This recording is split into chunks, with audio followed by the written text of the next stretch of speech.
Hello दोस्तों। आज इस वीडियो में हम 10th क्लास का जो मैथमेटिक्स का जो पहला चैप्टर वास्तविक संख्याएं हैं, इसको हम आज समझेंगे कि इसमें जो बेसिक जितने सारे फार्मूले और जितने सारे परिभाषाएं हैं, उसको हम आज पहले बारीकी से समझेंगे। उसके बाद फिर हम बारीकी से चैप्टर बाय चैप्टर को हल करेंगे। और ये जितने सारे जो अभी वीडियो आएगा वो बहुत मतलब पहले से होगा, और बारीकी से जो है ये क्लास 10th का जो मैथ का जो एनसीईआरटी बुक है, इसको एक एक क्वेश्चन करके सॉल्व कराया जाएगा, जो कि बहुत ही आसानी और सरल भाषा में होगा। तो चलिए शुरू करते हैं। पहला जो चैप्टर हमारा है वास्तविक संख्याएं। तो ये वास्तविक संख्या में जितने सारे फॉर्मूले और जितने सारे परिभाषाएं आते हैं, तो उसको पहले जानेंगे। तो चलिए, तो वास्तविक संख्या में जो पहला जो परिभाषाएं आती है वो होती है प्राकृतिक संख्या। हम पहले संख्या के बारे में जानकारी प्राप्त करेंगे कि संख्या जो कितने प्रकार के होते हैं। तो संख्या में जो पहला आता है प्राकृत संख्या आता है। क्या आता है? प्राकृत संख्या। और इसको जब इंग्लिश में बोलते हैं क्या? Natural number. प्राकृत संख्या को इंग्लिश में क्या बोलते हैं? Natural number, natural numbers. तो इसका जो प्राकृत संख्या क्या है? तो प्राकृत संख्या क्या है? तो ये बोलता है प्राकृत संख्या जो है, ये यहाँ परिभाषा लिखा हुआ है कि एक से शुरू होने वाली संख्या को प्राकृत संख्या कहते हैं। जो संख्या एक से शुरू होती है, कहाँ से शुरू होती है? एक से शुरू होती है। तो एक से शुरू होने वाली संख्या को क्या बोलेंगे? प्राकृत संख्या कहते हैं। या तो हम इसको क्या बोल देंगे कि गिनती की संख्या को प्राकृत संख्या कहते हैं, या गिनती की संख्या को क्या बोलते हैं? प्राकृत संख्या कहते हैं। जैसे दिया हुआ है 1 2 3 4 5 6 7 8 डॉट डॉट डॉट अनंत तक। मतलब जो संख्या होती है कभी ख़त्म नहीं होती है, ये अनंत तक जाता है। तो जो गिनती की संख्या होती है उसी बोलते हैं क्या? प्राकृत संख्या बोलते हैं। और प्राकृत संख्या जो शुरू होता है किससे होता है? 1 से होता है, एक से होता है। और इसमें क्या कहाँ तक जाता है? अनंत तक जाता है, मतलब इसमें लिमिट नहीं है। तो प्राकृत संख्या जो होता है 1 से स्टार्ट होता है। तो चलिए, प्राकृत संख्या को समझ लिए। अगला संख्या है पूर्ण संख्या। अगला संख्या क्या है? पूर्ण संख्या। तो पूर्ण संख्या किसे बोलेंगे? इसका जो इंग्लिश हो जाता है होल नंबर्स। क्या हो जाता है? Wholes number, whole numbers. और इसका जो परिभाषा है, शून्य से शुरू होने वाली संख्या को पूर्ण संख्या कहते हैं। जो संख्या शून्य से शुरू होता है, किससे शुरू होता है? जीरो से शुरू होता है, शून्य से, तो उसे बोलेंगे हम पूर्ण संख्या। या तो इसको क्या बोलेंगे? शून्य सहित, शून्य सहित प्राकृत संख्या को पूर्ण संख्या कहते हैं। यानी कि शून्य अगर प्राकृत संख्या में मिला दिया जाए तो वो बन जाता है क्या? पूर्ण संख्या। जैसे 0 1 2 3 4 डॉट डॉट डॉट अनंत तक। तो इसमें जो एक से जो स्टार्ट होता है एक प्राकृत संख्या, और इसमें 0 जब ऐड हो जाएगा तो क्या हो जाएगा? पूर्ण संख्या हो जाएगा। तो पूर्ण संख्या अगर परिभाषा पूछा जाए तो क्या बोलेंगे कि शून्य से शुरू होने वाली संख्या को क्या बोलते हैं? पूर्ण संख्या बोलते हैं। और या तो इसको बोलेंगे शून्य सहित प्राकृत संख्या को पूर्ण संख्या कहते हैं। इसमें जो है प्राकृत संख्या भी क्या है? शामिल है। और इसमें जो 0 जब जैसी जैसी ऐड हो जाता है तो क्या बोलते हैं? पूर्ण संख्या हो गया है। तो याद रखेंगे कि पूर्ण संख्या जो होता है 0 से स्टार्ट होता है। कितना से स्टार्ट होता है? 0 से। तो चलिए अगला अगला संख्या देखते हैं। अगला संख्या हमारा है पूर्णांक संख्या। तो पूर्णांक संख्या किसे बोलते हैं? इसको जो इंग्लिश में बोलते हैं इंटेग्रल, इंटेगर नंबर। क्या बोलते हैं? Integer number. और इसका जो परिभाषा होता है क्या होता है? ऋणात्मक संख्या सहित पूर्ण संख्या को पूर्णांक संख्या कहते हैं। जितने सारे ऋणात्मक संख्या है और पूर्ण संख्या जब मिला देंगे तो उसको बोलेंगे क्या? पूर्णांक संख्या। जैसे दिया हुआ है -5, ये -5 है, -4 है, -3 है, -2 है। जब ये साइड जाएंगे तो क्या होगा? घट जाएगा। और ये साइड आएंगे तो क्या होगा? -5 है तो यहाँ आएगा -6, -7, -8 अनंत तक आ जाएगा। और जब इधर जाएंगे तो माइनस वाला क्या होगा? घट जाएगा। तो -1, और फिर यहाँ से क्या आएगा? 0 1 2 3 डॉट डॉट डॉट अनंत तक आ जाएगा। तो इधर भी आ जाएगा क्या? अनंत तक। माइनस में जितना सारा अनंत तक जा सकता है, और प्लस में भी जितना सारा अनंत तक जा सकता है। तो पूर्णांक संख्या किसे बोलेंगे? कि ऋणात्मक संख्या सहित, ऋणात्मक संख्या जो है सहित पूर्ण संख्या को, यहाँ से जो 0 से स्टार्ट होता है कौन संख्या? पूर्ण संख्या। तो ऋणात्मक संख्या और पूर्ण संख्या को जब मिला देंगे तो क्या बोलेंगे? पूर्णांक संख्या है। तो पूर्णांक संख्या का जो परिभाषा है हमने जान लिया। तो चलिए शुरू करते हैं। अगला अगला इस चैप्टर में जो संख्या आता है वो आता है परिमेय संख्या। और इसको इंग्लिश में बोलते हैं प्राइम नंबर। क्या बोलते हैं? Prime number. तो परिमेय संख्या किसे बोलते हैं? कि भिन्न संख्या सहित, भिन्न संख्या सहित पूर्णांक संख्या को परिमेय संख्या कहते हैं। जितने सारे भिन्न संख्याएं हो जाएंगे उसको बोलेंगे क्या? परिमेय संख्या। मतलब भिन्न का मतलब हो गया बट्टा में जो जितने सारे संख्या आएंगे उसे बोलेंगे परिमेय संख्या है। और भिन्न संख्या सहित पूर्णांक संख्या को, यानी कि भिन्न संख्या और पूर्णांक संख्या को जब ऐड कर देंगे ये पूर्णांक संख्या को, तो उसे बोलेंगे परिमेय संख्या बोलेंगे। क्या बोलेंगे? परिमेय संख्या। और या परिमेय संख्या के जो परिभाषा होगा वो क्या होगा? जिसे P/Q के रूप में सूचित व्यक्त किया जाता है। परिमेय संख्या को जो है P/Q के रूप में किया जाता है, व्यक्त किया जाता है। यानी कि पी बटा में क्यू के रूप में, यानी कि बटा के रूप में। तो परिमेय संख्या जो बटा में लिखा जाता है उसे ही बोलेंगे परिमेय संख्या।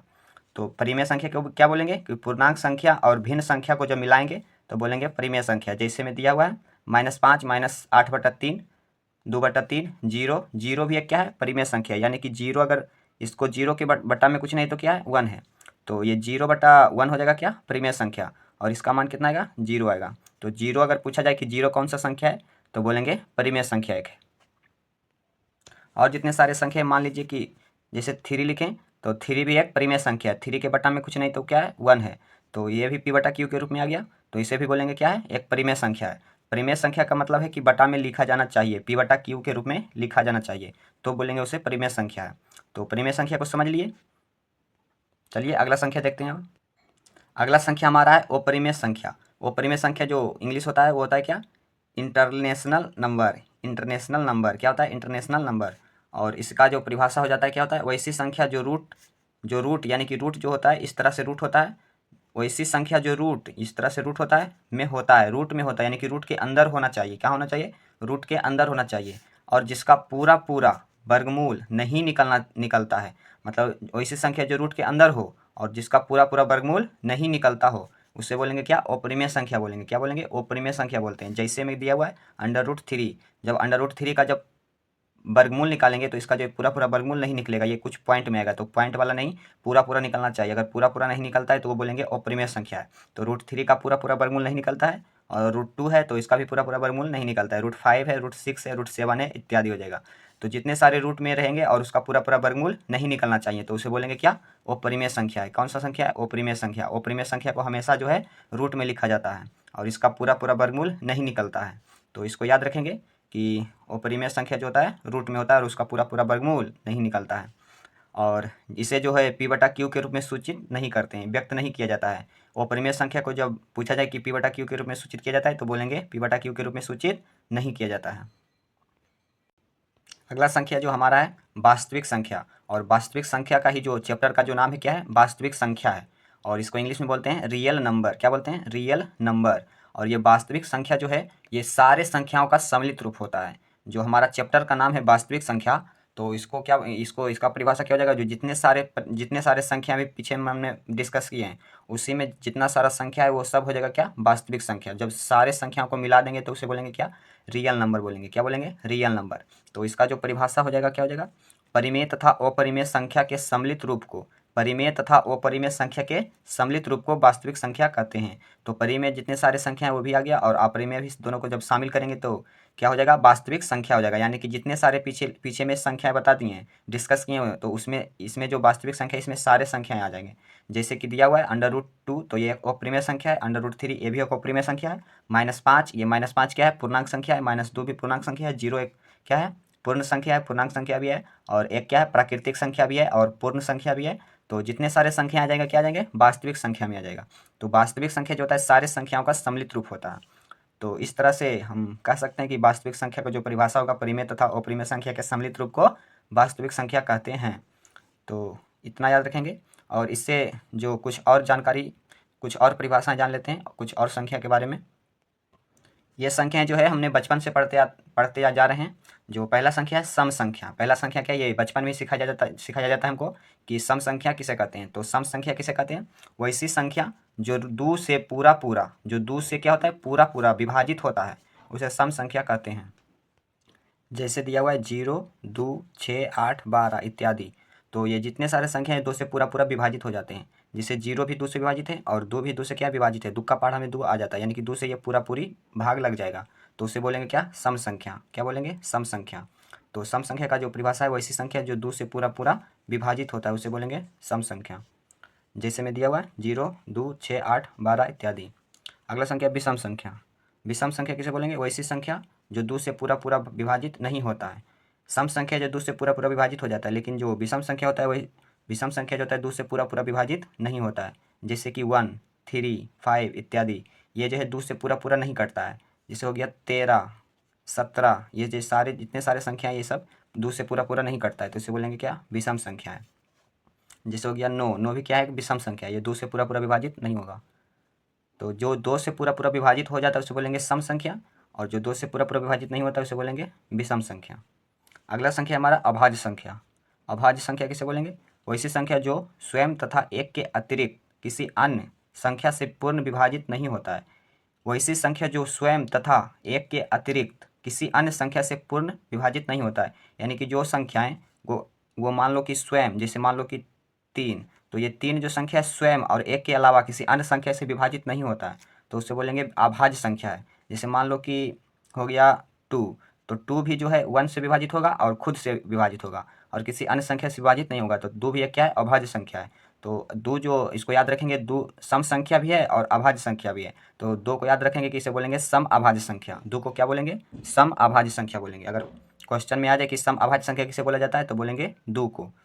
तो अभाज्य संख्या किसे बोलेंगे? वैसी संख्या जो स्वयं तथा एक के अतिरिक्त किसी अन्य संख्या से पूर्ण विभाजित नहीं होता है, उसे बोलेंगे अभाज्य संख्या। जैसे 2, अभाज्य संख्या जो होता है 2 से स्टार्ट हो जाता है।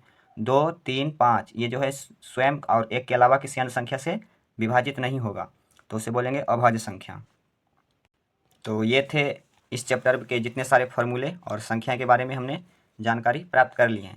अब इसमें जितने सारे फॉर्मूले हैं, जितने सारे फॉर्मूले बनते हैं, अब उसको देखते हैं कि वास्तविक संख्या में जो कौन कौन से फॉर्मूले होते हैं। उसके बाद हम चैप्टर को बारीकी से क्वेश्चन बाय क्वेश्चन सॉल्व करेंगे। तो वास्तविक संख्या में जो जितने सारे फॉर्मूले आते हैं उसको हम जान लेते हैं। तो पहला जो फॉर्मूला था ये होता है परिमेय, वैसे बोलते हैं यूक्लिड विभाजन एल्गोरिथम परिमेय बोलते हैं, परिमिका बोलते हैं इसे। जो यूक्लिड विभाजन एल्गोरिथम परिमिका है वो हो जाता है a=bq + r, जहाँ जो r होता है 0 के बराबर होता है या 0 से छोटा होता है। 0 से क्या होता है? छोटा होता है। और b से क्या होता है? b से क्या होता है? अच्छा, r जो होता है 0 के बराबर होगा और 0 से क्या होगा? बड़ा होगा। ये मुँहा जो जिधर रहता है वो बड़ा होता है, तो इस साइड मुँहा है, तो 0 से क्या होगा? r बड़ा होगा और b से क्या होगा? हमेशा छोटा होगा। b से हमेशा क्या होगा? ये छोटा हो जाएगा। r यानी कि इसे बोला जाता है शेषफल। तो यूक्लिड विभाजन एल्गोरिथम परिमिका क्या बोलता है कि भाज्य बराबर ए का मान ए का जो हिंदी होता है क्या होता है? भाज्य, यानी कि भाज्य बराबर भाजक गुना भागफल प्लस में शेषफल होता है। तो भाज्य जो होता है ए से दर्शाते हैं और भाजक जो होता है बी से और भागफल जो होता है क्यू से और शेषफल जो होता है आर से दर्शाते हैं। तो यूक्लिड विभाजन एल्गोरिथम का परिमिका याद रखेंगे कि ए बराबर बी क्यू प्लस आर, जहाँ जो आर होता है या तो 0 होगा या तो 0 से बड़ा होगा और बी से हमेशा क्या होगा? छोटा होगा। यानी इसका जो कहने का मतलब हो गया, जैसे मान लीजिए 2 से भागा देंगे 3 में, तो 2 से भागा देंगे 3 में तो 1 बार में लगेगा 2 और यहाँ बचेगा 1। तो ये जो है ए, ये क्या हो जाएगा? ये हो जाएगा बी और ये हो जाएगा ए और ये हो जाएगा क्यू और ये हो जाएगा आर। तो ये आर जो है हमेशा बी से छोटा रहेगा। आर जो रहेगा हमेशा बी से क्या रहेगा? छोटा रहेगा। ये 2 है तो यहाँ क्या है? 1 है। और ये आर रहेगा वो कभी 0 आएगा या तो 0 से बड़ा आएगा, 0 से छोटा कभी नहीं आएगा, यानी कि माइनस में नहीं आएगा। 0 से छोटा क्या हो जाएगा? माइनस में आएगा, तब 0 से छोटा बोलेंगे। तो माइनस में जो ये शेषफल है वो नहीं आता है, मतलब 0 से छोटा नहीं आएगा। 0 से जब भी आएगा तो बड़ा आएगा या 0 के बराबर आएगा, यानी कि 0 भी आएगा शेषफल। तो ये इसका कहने का मतलब है कि आर जो होता है 0 के बराबर होगा या तो 0 से बड़ा होगा और बी से हमेशा क्या रहेगा? छोटा रहेगा। जो शेषफल बचेगा ये बी से हमेशा क्या रहेगा? छोटा रहेगा। ठीक है, तो इसको याद रखेंगे कि भाज्य बराबर भाजक गुना भागफल प्लस में शेषफल होता है। यह यूक्लिड विभाजन एल्गोरिथम परिमिका बोलता है। तो इसको याद रखेंगे, ये चैप्टर में हमको काम देगा। और दूसरा जो फार्मूला आ जाता है बहुत ही इंपॉर्टेंट है। दूसरा फार्मूला पहली संख्या गुना दूसरी संख्या इक्वल टू में मासा गुना लासा होता है। और ये फार्मूला होता है, यह मासा निकालने का होता है, HCF जिसे बोलते हैं। क्या बोलते हैं? HCF निकालने का, मासा।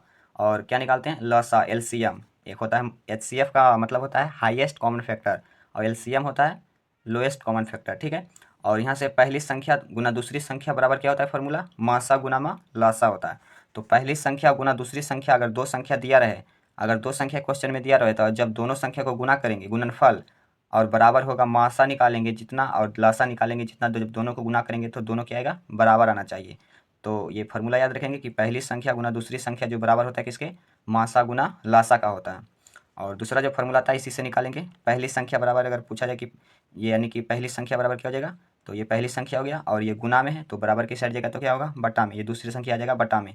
और ये मासा गुना लासा है तो मासा गुना लासा और बटा में क्या जाएगा? दूसरी संख्या। तो पहली संख्या जब पूछा जाए तो मासा गुना लासा बटा में दूसरी संख्या आ जाएगा। ये फार्मूला याद रखेंगे। और जो तीसरा फार्मूला आ जाता है, चौथा फार्मूला आ जाता है क्या? दूसरी संख्या बराबर, अब यहाँ से निकालेंगे दूसरी संख्या, तो दूसरी संख्या बराबर क्या हो जाएगा? ये है, ये साइड बराबर की साइड क्या है? गुना में, तो ये साइड जाएगा तो फिर क्या हो जाएगा? बटा में। तो ये मासा गुना लासा और बटा में क्या जाएगा ये दूसरी संख्या बराबर, तो ये आ जाएगा पहली संख्या। तो मासा गुना लासा बटा में पहली संख्या हो जाएगा, ये हमारा चौथा फार्मूला। और पाँचवा फार्मूला जो है लासा इजकल टू क्या हो जाएगा, अब यहाँ से निकालेंगे लासा इजकल टू, तो लासा बराबर क्या हो जाएगा, ये है इधर बराबर की साइड गुना में, तो बराबर की साइड जाएगा तो क्या होगा, ये जो मासा जो है मासा बराबर निकालेंगे या लासा बराबर निकालेंगे, तो लासा बराबर क्या हो जाएगा, मासा जो है गुना में, बराबर की साइड जाएगा तो क्या होगा, बटा में। तो यहाँ से क्या जाएगा, लासा बराबर ये हो जाएगा पहली संख्या गुना दूसरी संख्या और बटा में क्या हो जाएगा, मासा हो जाएगा। तो इसका जो फार्मूला बनेगा, लासा बराबर पहली संख्या गुना दूसरी संख्या बटा में मासा आ जाएगा। और मासा बराबर क्या हो जाएगा, तो जब मासा बराबर निकालेंगे तो पहली संख्या गुना दूसरी संख्या और बटा में क्या जाएगा, लासा आ जाएगा। तो ये जितने सारे फार्मूले इसे याद रखेंगे। ये था हमारे जो वास्तविक संख्या चैप्टर में जितने सारे फार्मूले और परिभाषाएं, जितने सारे संख्याएं के हम सभी को बारीकी से समझ लिए। अब अगला वीडियो हमारा होगा 1.1 का, जो सारे क्वेश्चन को सॉल्व किया जाएगा। तो चलिए फिर मिलते हैं अगले वीडियो में, तब तक के लिए धन्यवाद।